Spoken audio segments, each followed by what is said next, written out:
Ma'am thank you. बहुत ज़्यादा बड़ा कंट्रीब्यूशन था आपका, बहुत ज़्यादा बड़ा। एक एग्ज़ाम को क्रैक करने के लिए ना सबसे पहली चीज़ तो सपोर्ट ही चाहिए होती है, बताने को चाहिए होता है कि करना क्या है। तो वो सारा ही आपसे ही आया है और कहीं से नहीं आया क्योंकि रिसोर्सेज़ बहुत कम है। तो एक रिसोर्स मिला, वो पहली बार में इतना अच्छा मिला कि बहुत इनॉर्मस अमाउंट ऑफ सपोर्ट मिला। तो उसी से हो पाया और कुछ नहीं कर पाता ये क्रैक।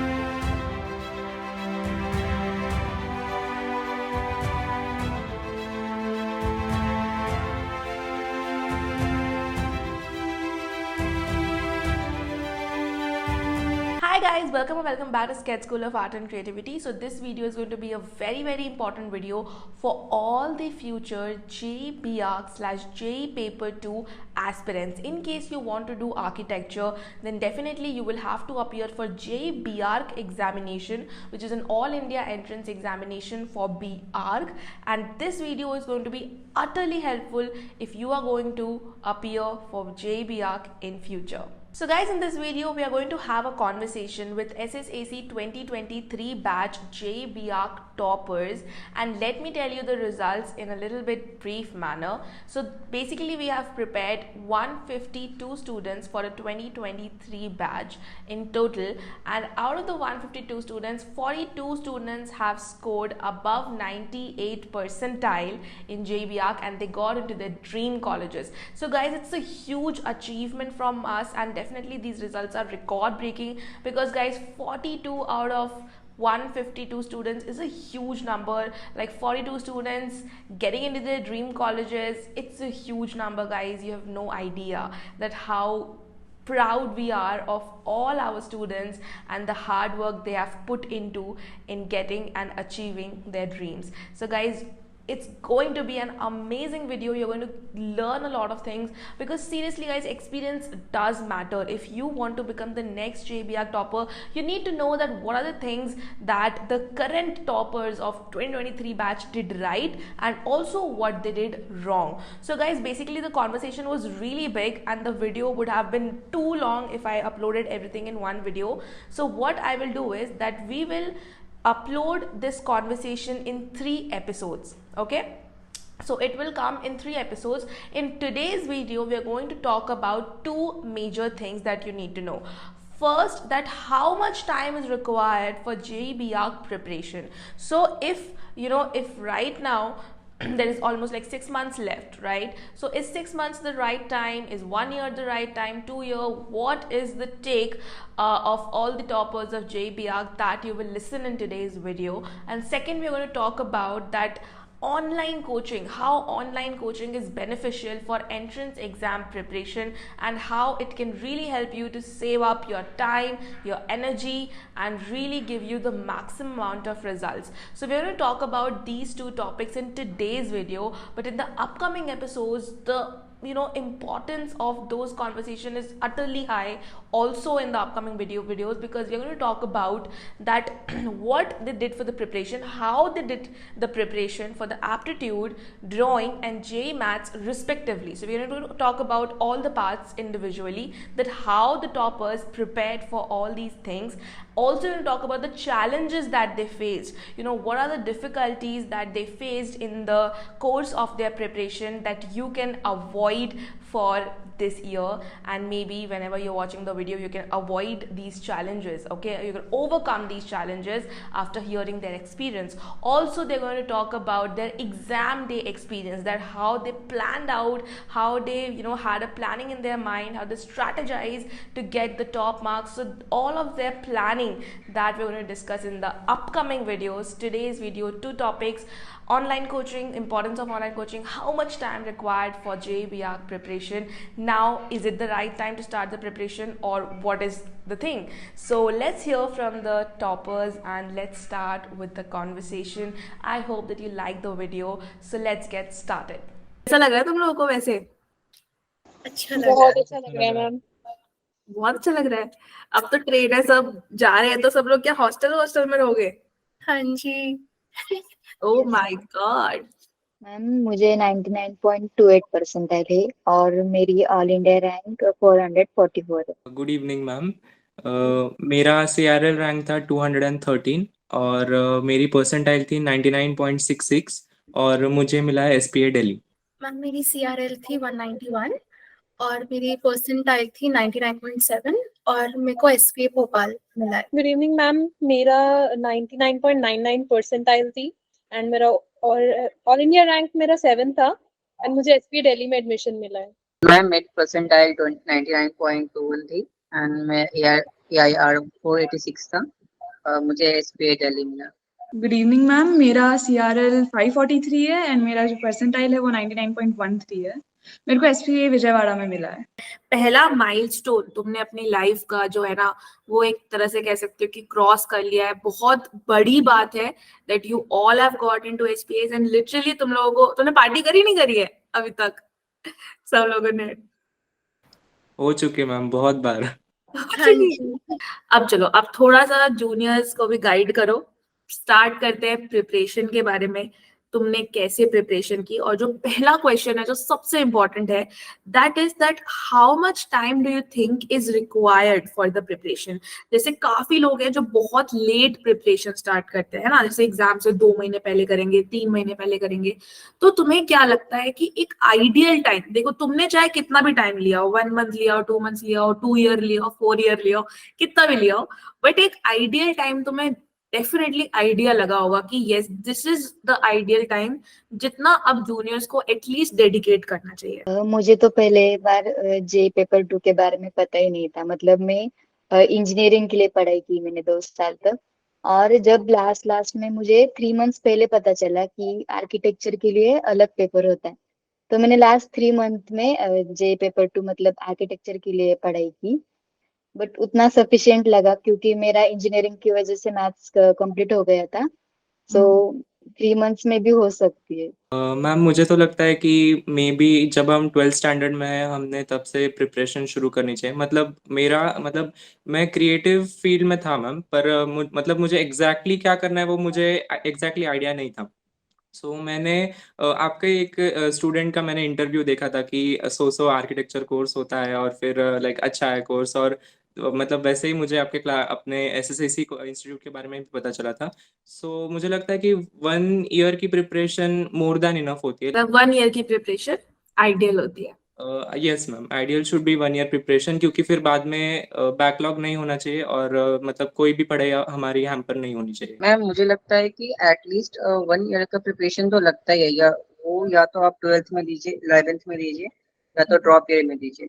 1 ईयर एटलीस्ट लगता है जनरली मैथ्स के लिए और स्केचिंग के लिए। एटलीस्ट 1 ईयर, क्योंकि स्केचिंग तो स्किल बेस्ड है तो उसमें स्किल अक्वायर्ड करने में थोड़ा टाइम लगता है, ये ऑफ कोर्स हो। एंड मैथ्स में भी काफी अच्छा टाइम लग जाता है। और बाकी रहा सवाल एप्टीट्यूड का, तो वो तो लास्ट 1 to 3 मंथ में भी बहुत अच्छी तरीके से हो सकता है।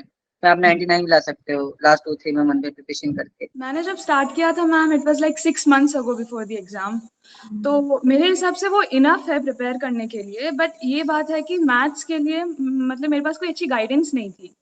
सो लाइक मैंने तो कुछ फर्स्ट के 2-3 मंथ्स बस बर्बाद कर दिए थे मेरे मैथ्स के लिए। और जब मेरे को पता चला कि हाँ कुछ है, इंस्टीट्यूट्स हैं ऑनलाइन है जो सही से पढ़ा रहे हैं, तो जब मैंने सर्च किया और वो सब, तो मेरे को SSAC के बारे में पता चला।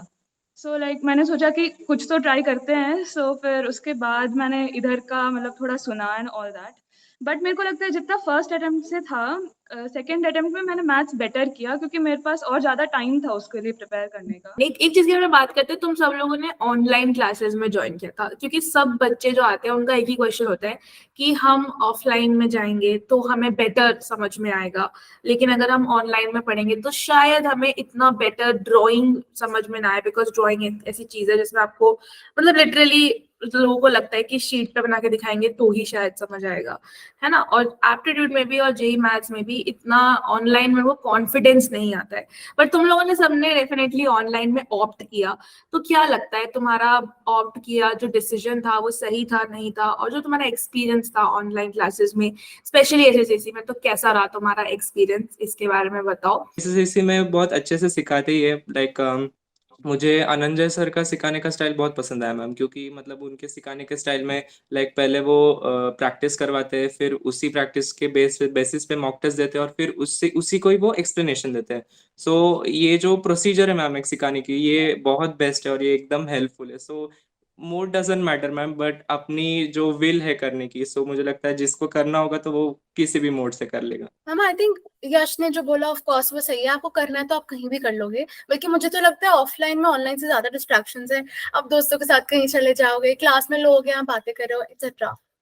प्लस ऑनलाइन में घर पे हो, आप फोकस्ड हो, आपके पास एक पोर्टल है जहाँ पे टेस्ट्स हैं, नोट्स है, सब कुछ है।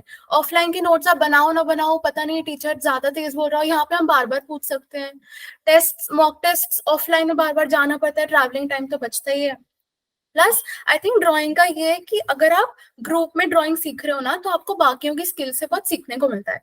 और आप क्या करते थे, आई थिंक टीचर की शूटिंग बहुत मैटर करती है कि वो पढ़ा कैसे रहे हैं। आप एग्जैक्टली कैमरा ऐसे ही सेट करते थे और आप हमें सिर्फ आपकी शीट और आपकी टेक्निक और आपकी ड्राइंग दिख रही है और आपकी आवाज सुन रही है। ऑफलाइन में आई थिंक ये पॉसिबल कम है ग्रुप में पढ़ना। पर्सनल ट्रेनिंग ऑफलाइन में हो सकती है, लेकिन ऑनलाइन में आप बाकियों की स्किल से भी सीख सकते हो और टीचर की स्किल से भी बेटर सीख सकते हो आई थिंक। तो वो शूटिंग और कैमरा क्वालिटी पे डिपेंड करता है, जो मेरे को अच्छी लगी, इसलिए मैं ड्राइंग यहाँ पे सीख पाई। और ऑनलाइन में टाइम तो बचता ही है, एफर्ट भी बचता है, तो अच्छी ऑनलाइन ट्रेनिंग मुझे अच्छी लगती है पर्सनली ज्यादा। एक्चुअली मैंने ऑफलाइन भी ट्राई किया था, बट मुझे प्रॉब्लम ये आई थी कि मुझे ट्रैवल करना पड़ता था उसके लिए, और मुझे घर से दूर रहना पड़ा, क्योंकि जहाँ मैं रहती हूँ वहाँ पे मुझे ऑफलाइन कोई इंस्टीट्यूट नहीं मिल रहा था। तो उस वजह से मेरे पास काफी डिस्ट्रैक्शंस थी, जिस वजह से मैं नहीं कर पाई थी पिछले साल। एक्चुअली मैं ड्रॉपर हूँ, ठीक है, मैंने इस साल किया है ये, और इस वजह से किया क्योंकि मैंने ऑनलाइन ज्वाइन किया था इसको। मैं घर पे आई, मैंने ऑनलाइन ज्वाइन किया।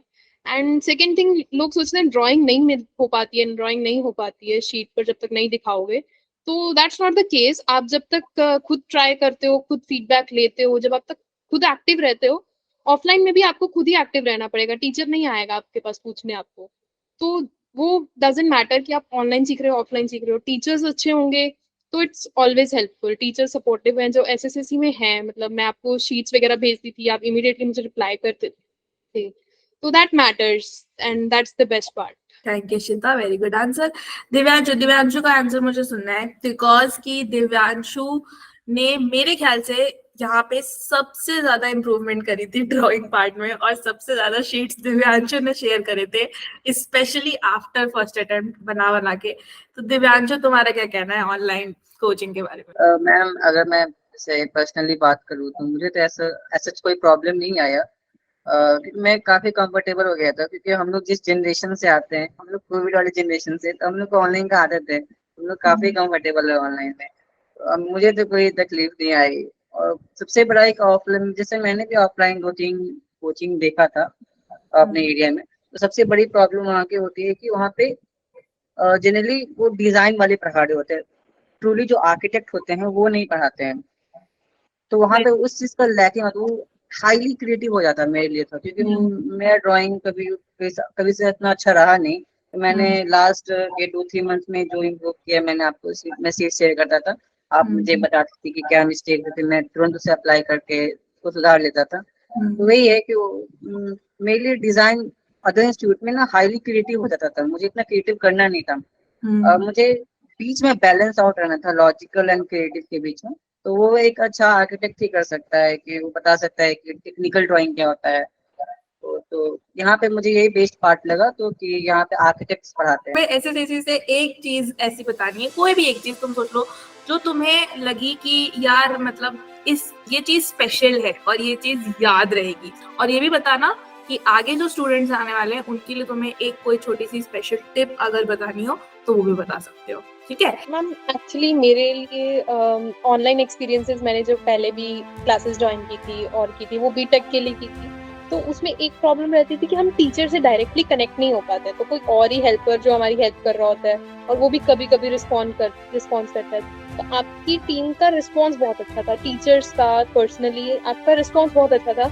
एंड जब भी हम लोग कोई मैसेज करते थे, क्योंकि उस टाइम पे क्या था, वो लास्ट का टाइम था जब मैंने ज्वाइन किया था, उस टाइम पे हमें सच में सपोर्ट की बहुत ज्यादा जरूरत थी कि टीचर्स इमीडिएटली हमें बताएं कि हम क्या कर सकते हैं उस टाइम पे। तो वो चीज बहुत अच्छी थी, जब हम टीचर्स के साथ खुद कनेक्ट कर सकते हैं ऑन व्हाट्सएप, ठीक है। तो ये मेरा बेस्ट पार्ट था, जब हम खुद पर्सनली टीचर्स के साथ डिस्कस कर सकते हैं वन ऑन वन।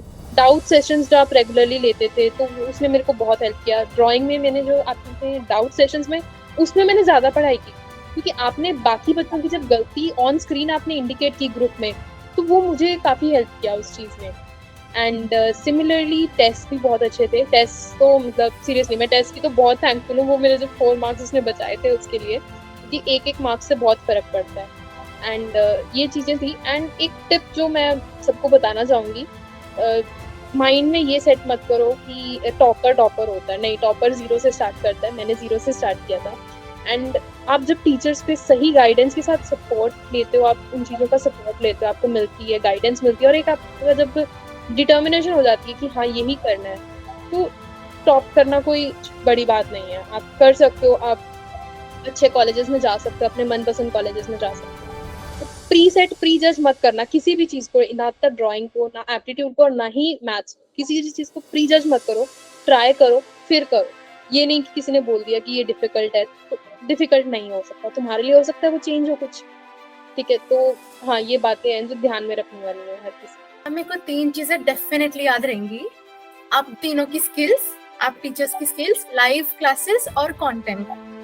तो जो आप लोगों की स्किल्स है, फर्स्टली लाइव क्लासेस में बहुत मजा आता था। आपका ना प्रिपरेशन के दौरान आपका मन करना चाहिए क्लास में आने का, रोज लिंक ढूंढने का कि अच्छा लिंक आ गया, चलो चलो क्लास में चलते हैं, ठीक है। रोज जो मैम सिखा रही है उसको सीखने का, सुनने का मन करना चाहिए। पढ़ाने का स्टाइल बहुत मैटर करता है। और एक दोस्त वाला बॉन्ड बन जाना चाहिए कि अगर आपने छुट्टी ले ली, अगले दिन मैम पूछ रही है क्यों नहीं आए, तो ना डर ना लगे कुछ बताने में, आराम से आप रीजन बता पाओ, कॉन्वर्सेट कर पाओ, बस बेसिकली ये बात होती है। दूसरी बात ये होती है कि आप तीनों में ना बहुत यूनिक स्किल्स है। जैसे आपकी ना मुझे सबसे बेस्ट के लिए लगी थी कि पर्सपेक्टिव ड्राइंग में क्या चीज़ आपको डिफरेंट बना सकती है। सब बच्चे ये ऐसा पेड़ बनाएंगे, लेकिन आपने फिगरेटिव पेड़ बनाना सिखाया, अलग स्केचिंग करना बेसिकली। और अरंजी सर बहुत मतलब शुरू से ना मतलब अपने भाई की तरह पढ़ा रहे हैं। उनका ये नहीं कि अच्छा मैं टीचर हूँ तुम पढ़ो, नहीं। आप उनसे कुछ पूछोगे ना वो 10 बार समझाएंगे। टीचर्स बोलते हैं समझा लो, कितनी बार पूछ लो, लेकिन वो डांट देते हैं, लेकिन अंजू सर एक्चुअली 100 बार समझाएंगे। और ऐश्वर्या मैम बहुत अच्छी थी, उनका हिस्ट्री पढ़ाने का तरीका बहुत अच्छा था और उनको खुद नॉलेज बहुत है। ऑब्वियसली वो आर्किटेक्ट्स वाला पॉइंट बहुत अच्छा था। खुद नॉलेज बहुत होने की वजह से ना आप नॉलेज को बहुत ट्रांसफर कर पाते हो बच्चों को, और वो एक्चुअली स्टूडेंट्स पे ट्रांसफर होती है और हम एग्जाम में वो दिखा पाते हैं। तो वो टीचर्स में नॉलेज होना और स्किल्स ट्रांसफर करने की एबिलिटी बहुत मैटर करती है। और तीसरा कंटेंट बहुत हेल्पफुल था। नोट्स पहले मैंने बोला था बहुत स्ट्रक्चर्ड थे, उनमें बहुत नेसेसरी इन्फॉर्मेशन थी, रैंडम नहीं थी, बहुत स्ट्रक्चर्ड वे में उनको प्लान किया था। टेस्ट डेली आते थे, डेली टेस्ट आते थे, तो उनको करने का प्रेशर भी रहता था कि अच्छा टेस्ट कर लो, एक अचीवमेंट भी लगती थी। और दूसरी बात है ड्राइंग बुक्स।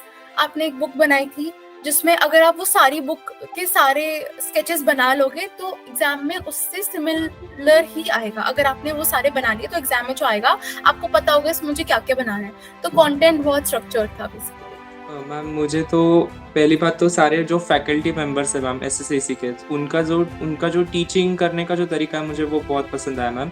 जो आपने अनंजय सर वाली बात बोली कि उनके पास खाना खाने के लिए भी टाइम नहीं होता, तो वो तो मुझे लगता है सही ही होगा, क्योंकि मैं ही उनको इतने सारे डाउट्स भेजता था, सर इसमें डाउट है, एंड डेफिनेटली जब भी डाउट्स भेजते थे मैम तो विद इन 5 मिनट्स वो आंसर करते थे। ऐसा कभी नहीं होता था कि अरे एक दिन हो गया अनंजय सर ने मैसेज देखा तक नहीं, और ऐसा तो कभी होता ही नहीं था। सो वो हमेशा डाउट सॉल्व करते थे, हमारे क्लासेस में हो या फिर घर पे हो, कभी भी हो। मैंने तो उनको रात में 11 बजे भी मैसेज किया था मैम, उन्होंने तब भी मेरा डाउट सॉल्व किया था। और दूसरी बात मैम, एक ऐश्वर्या मैम का मैं बोलना चाहूँगा, उन्होंने हमारे लिए मैम आर्किटेक्ट्स और शायद से कुछ हिस्ट्री का पार्ट लिया था। सो फेमस आर्किटेक्ट्स ये सब्जेक्ट उन्होंने इतना अच्छे से सिखाया था मैम। और उनकी जो टीचिंग करने की स्टाइल थी, लाइक पहले दिन वो जो सिखाती थी, दूसरे दिन भले ही आधा घंटा हो जाए, वो पहले दिन वाला पोर्शन रिवाइज करवाती थी और फिर नेक्स्ट पोर्शन पे जाती थी। और ये ऐसा हर हफ्ते के लिए कंटिन्यू होता था मैम। लाइक अभी 5 दिन हो गए, सो पूरे 5 दिन का जो भी हम सीख चुके हैं, सो वो पहले 1 घंटे में, भले क्लास 1.5-2 घंटे चले, तो पहले वो 1 घंटे में वो पूरा रिवाइज करवाएगी और फिर उसके बाद वो आगे का सिखाएंगे। सो वो मुझे बात बहुत अच्छी लगी मैम कि मतलब हमें खुद को रिवीजन करने की ज़्यादा ज़रूरत नहीं पड़ती। जो भी हम क्लास में पढ़ते थे वही हमारा रिवाइज भी हो जाता, फिर हम नई चीज़ें भी पढ़ते थे। सो मुझे वो बहुत अच्छा लगा मैम। मुझे जो सारे टीचर्स की जो टेक्निक्स थी सिखाने की वो बहुत अच्छी लगी। बट जो आपने ड्राइंग सिखाया था, मतलब बहुत लोगों को होता है कि नोज ड्रॉ करने नहीं आता है, लिप्स ड्रॉ करने नहीं आते, आईज ड्रॉ करने नहीं आते। मुझे भी बहुत दिक्कत होती है, मतलब मेरा ड्राइंग ठीक है, बट मुझे भी दिक्कत होती थी कि मैं कैसे ड्रॉ करूँ। जब आपने वो टेक्निक सिखाई कि नोज के लिए 3 सर्कल्स ड्रॉ करने और मतलब कैसे करना है, तो वो टेक्निक्स मुझे बहुत अच्छी लगी। और जब आप हमें होमवर्क देते थे या मतलब ये पोर्ट्रेट बना के लाओ ऐसे, तो आप उसके बाद में जो हम आपको सेंड करते थे तो हमारा ग्रुप डिस्कशन होता था। तो उस ग्रुप डिस्कशन का ये फायदा होता था कि हमें दूसरों की मिस्टेक समझ में आती थी। मतलब नहीं, अगर ऐसे ड्रॉ करेंगे तो गलत हो जाएगा, मतलब नहीं क्या, ये दूसरों के मिस्टेक से ही हमें सीखने को मिलता था। मतलब ऐसे नहीं है कि जो मतलब हर गलती हम खुद ही हर गलती हम खुद ही करेंगे और खुद ही सीखेंगे। दूसरों के गलती से भी सीखना बहुत अच्छी चीज होती है। मतलब वो मुझे बहुत अच्छा लगा कि ग्रुप डिस्कशन होता था और उसमें बहुत ज्यादा जो मिस्टेक होती थी वो वहीं पे ही क्लियर हो जाती थी। और मुझे दूसरी बात होगी तो वो रिस्पांस, मतलब सैक इंस्टीट्यूट मतलब बेस्ट ही है। हमेशा मैं जब भी डाउट पूछती थी, जब भी कभी भी कॉल करती थी सर को, वो हमेशा रेडी थे। मतलब ऐसे नहीं कि कभी मैंने कॉल किया और उन्होंने रिसीव नहीं किया, ऐसे कभी हुआ नहीं है। और अगर ऐसे हुआ तो भी वो रिटर्न कॉल मुझे करते थे। तो वो रिस्पांस, मतलब बाकी इंस्टीट्यूट में होता है कि टीचर बहुत बिजी होते हैं और स्टूडेंट के लिए टाइम नहीं मिलता, तो नहीं क्या, मतलब वन साइड इंटरेक्शन होता है, मतलब स्टूडेंट से बात नहीं हो पाती। तो वो मुझे ऐसे कुछ लगा नहीं। रिस्पांस बहुत अच्छा था सैक इंस्टीट्यूट का। और आपकी ड्राइंग की टेक्निक्स भी बहुत अच्छी थी। और ऐश्वर्या मैम की जो हिस्ट्री पढ़ाने की टेक्निक थी वो भी बहुत अच्छी थी। और जो अनंजय सर भी पढ़ाते, जो 2D 3D विजुअलाइजेशन करना पड़ता था जो क्वेश्चंस में, वो सर मतलब 3D में दिखाते थे, तो वो समझने में बहुत अच्छा लगता था। तो अच्छा ही लगा वो सब कुछ। मैम अगर मैं पर्सनली बात करूँ तो मुझे 3 चीजें काफी पसंद आई। पहले तो मुझे कभी भी मटेरियल के लिए कहीं बाहर नहीं जाना पड़ा या कहीं बाहर भटकना नहीं पड़ा किसी वेबसाइट पे, क्योंकि इतनी सारे मटेरियल अपलोडेड है, मुझे तो वही बहुत ज्यादा लगती थी। इतना ही कर लूँ मैं, बस इसका 1/3 भी कर लूँ तो हो जाएगा। मटेरियल को लेकर मुझे कहीं भी भटकना नहीं पड़ा। और दूसरी बात की यहाँ पे आर्किटेक्ट्स पढ़ाते हैं तो काफी अच्छा लगता है कि वो होता है ना, फ्यूचर की बातें भी बताते हैं, कॉलेज में ये होगा या क्या डिटेल नॉलेज होता है बीम स्ट्रक्चर्स के बारे में, वो फिर वो आर्किटेक्ट से ही पता लग सकता है, और तो फिर डिजाइन का फैकल्टी मेंबर तो कोई बता भी नहीं सकता है। और थर्ड, उनकी यहाँ के लोग काफी सॉफ्ट स्पोकन है, जैसे अनंजय सर, आप येक सर काफी सॉफ्ट स्पोकन है। जिनली वो अनंजय सर का काफी अच्छा विजुअलाइजेशन सिखाते हैं, वो 3D मॉडल दिखाते हैं स्केचअप पे, जो हमें आगे करना है सब कुछ, तो फैसिनेटिंग लगता है देख के। और खासकर ऐश्वर्या मैम, उन्होंने तो बहुत ही मेहनत की, उनकी मेहनत तो हम लोग को दिखती मतलब एक बार रिवीजन नहीं, 2 बार नहीं, मल्टीपल्स रिवीजन चलते थे। पता नहीं उन्होंने कितना फर्स्ट अटेम्प्ट में भी रिवीजन करवाया था, सेकंड अटेम्प्ट में फिर से सारी चीज़ों को रिवीजन करवाया था। तो ये तो बेस्ट डिसीजन है जो मैं कह सकता हूँ, जो अभी तक मैंने लिया है। बाकी वो ठीक। मैम थैंक यू, बहुत ज़्यादा बड़ा कंट्रीब्यूशन था आपका, बहुत ज़्यादा बड़ा। एक एग्जाम को क्रैक करने के लिए ना सबसे पहली चीज़ तो सपोर्ट ही चाहिए होती है, बताने को चाहिए होता है कि करना क्या है। तो वो सारा ही आपसे ही आया है और कहीं से नहीं आया, क्योंकि रिसोर्सेज बहुत कम है। तो एक रिसोर्स मिला, वो पहली बार में इतना अच्छा मिला कि बहुत इनॉर्मस अमाउंट ऑफ सपोर्ट मिला, तो उसी से हो पाया, और कुछ नहीं कर पाता ये crack. Thank you so much guys for watching this video. I really hope that you enjoyed today's conversation, and as I have already mentioned, in the upcoming videos we're going to talk about how they prepared for all the subjects individually, you know, what was their exam day experience and what were the challenges and what were the difficulties that they faced while the preparation, which you can avoid for this year. So these topics we are going to come up in our upcoming videos, so it's going to be probably 3 episodes. Okay, so 2 more episodes are, you know, yet to come. So don't forget to subscribe to the channel and press the bell icon. And also, if you really want to become the next JBIAC topper, and if you want to enroll in SSAC Institute, which is so far one of the best institutes in all over India, be it offline or online, SSAC is one platform where you can have the highest chances of you becoming the topper. So guys, your chances to become the topper and get into your dream college to do architecture is definitely the highest at Sketch School of Art and Creativity. Now, the decision is completely yours whether you do want to become a part of Sketch School of Art and Creativity and become a part with this journey with me or not. But in case you are confused and you really don't need to believe anyone, not me, not the students, nobody, we are organizing free demo classes. We keep organizing these free demo classes for you guys every 2 weeks. So that is why if you are interested to see that how we teach, how the teachers are, what are the teaching methods that students are talking about, what is online learning, is it comfortable for you or not, you can try this at completely free. And we do organize free demo classes every 2 weeks. So you're just one message or one call away from us. Literally call or message us on the number which is visible on the screen, and literally you're just one message away. Okay, so to register for the free demo classes, visit our website www.ssacinstitute.in. the website link is given in the description box below, or you can simply WhatsApp or call us. But you can also directly register for the free demo classes. When you will visit on our website, there will be a button which is book a free demo class right on the top once you open our website, and that is how you can register for the free demo classes and see and decide for yourself that what is the best for you. Nonetheless, all the best from my side. I really wish that you achieve your dreams. Thank you so much guys for watching this video, and let us meet in the next video. Bye bye. Actually मेरे according हमें exam से जो थोड़ा time पहले अपनी पढ़ाई थोड़ी बंद कर देनी चाहिए. ठीक है, एग्जाम से एक दिन पहले तो कुछ भी मत करो, क्योंकि मैंने पढ़ा था, सुना था कि जब हम एग्जाम से एक दिन पहले जो चीज पढ़ते हैं वो हम टेंशन में पढ़ते हैं, बहुत एंजाइटी होती है, यार ये भी पढ़ लूं, ये भी पढ़ लूं, तो वो चीज ना दिमाग में छप जाती है और बाकी सारी चीजें साइड लाइन हो जाती है. ठीक है, तो वो चीजें ओवरराइड कर जाती है वो मेमोरी आपकी. तो उससे क्या है ना, आपको फायदा तो होता है लेकिन नुकसान भी बहुत ज्यादा होता है. आपकी पूरी बाकी की प्रिपरेशन चली जाती है. And aptitude specially memory based, तो मैं उस चीज को अफोर्ड नहीं कर सकती, मैंने छोड़ दिया. एंड स्लीप, हाँ डेफिनेटली बहुत इंपॉर्टेंट है. आप जब तक सोते नहीं हो, मैं तो बहुत सोती थी क्योंकि मुझे रिलैक्स चाहिए, मेरा रिलैक्सेशन सोना था, तो मैं सोती थी तो ही मेरे को ठीक लगता था कि हाँ अब मैं कर सकती हूँ. सेकेंडली मेरे एक फैक्टर एक ही रह गया था कि मैंने नर्वसनेस मेरे बहुत थी मेरे अंदर, मैं बहुत नर्वस थी. इवन कि मैं इतना बताऊंगी, मैं वहाँ पे गिर सकती थी चक्कर खा के. इस टाइम पे लास्ट का हाफ एन आवर ऐसा था कि मेरे से पेंसिल नहीं चल रही थी, मैं ड्राइंग कर रही थी लास्ट के टाइम पे और मेरे से वो पेंसिल चल नहीं रही थी कि अब अगर मैं रुक गई तो फिर मैं दोबारा चला नहीं सकती. इतनी नर्वस मैं थी उस टाइम पे.